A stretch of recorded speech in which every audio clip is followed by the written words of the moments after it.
Bus එකට නගින ගෑනු ළමයි ක්ලාස් යන්න රියදුරු මහත්තයා ගාවෙන් ඇතුළට එනකොට හැමදාම රියදුරු මහත්තයාගේ අතට කෑම පාසලයක් දීනවා. ඉතින් රියදුරු මහත්තයාත් බොහොම සිනාමුස් මොහොනින් ওই කෑම පාසලේ ගන්නවා. ඉතින් ටික දවසක් යනකොට අපි දැනගන්නවා මේ රියදුරු මහත්තයයි මේ ක්ලාස් යන ගෑනු ළමයයි ආදරවන්තයෝ කියලා. ඔහොම කාලයක් යනවා.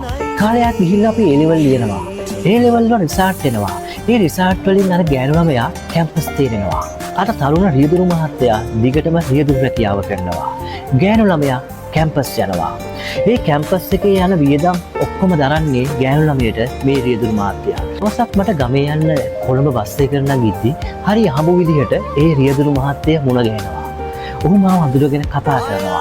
ඒත් එක්කම බස් එක තේ බොන නවත්තලා රියදුරු මහත්තයා මට කතා කරනවා එන්න තේ එකක් බොන්න යන්න කියලා. ඉතින් තේ බොන ගමන් මම ඔහුගෙන් නිකමට වගේ අහනවා දැන් කොහොමද වයිෆ් සනීපෙන්ද කියලා. ඔහු දිග සුසුමක් කියලා hina වෙලා මගෙන් අහනවා මොන වයිෆ්ද කියලා.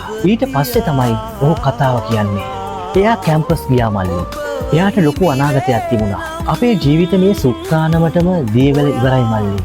එයාගේ අනාගතේ විනාශ කරන්න මට ඕන වුණේ නැහැ. එයා ටික ටික උඩට යද්දී එයාට තේරෙන්නේ නැති මං වගේ කෙනෙක් එයාට ගැලපෙන්නේ නැහැ කියලා. ඇත්ත.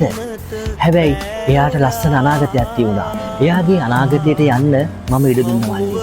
දැන් එයා ප්‍රාදේශීය ලේකම් කාර්යාලයක ලොකු නෝන කෙනෙක්. එයා බැඳලා ඉන්නේ ලොකු මහත්තයෙක්. ඉතින් මට ඇත්තටම සතුටුයි. මං කවදාවත් එයාට වෛර කරේ නැහැ. මේක මගේ ලැබීම.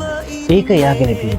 අදත් මම සතුටු වෙනවා එයාට ඒ තැනට යන්න මේ සුක්කානම කරකවලා කොහොම හරි එයාට බැරි කාලේ හයියක් වෙන්න පුළුවන් වෙච්ච එක ගැන. දන්නවද?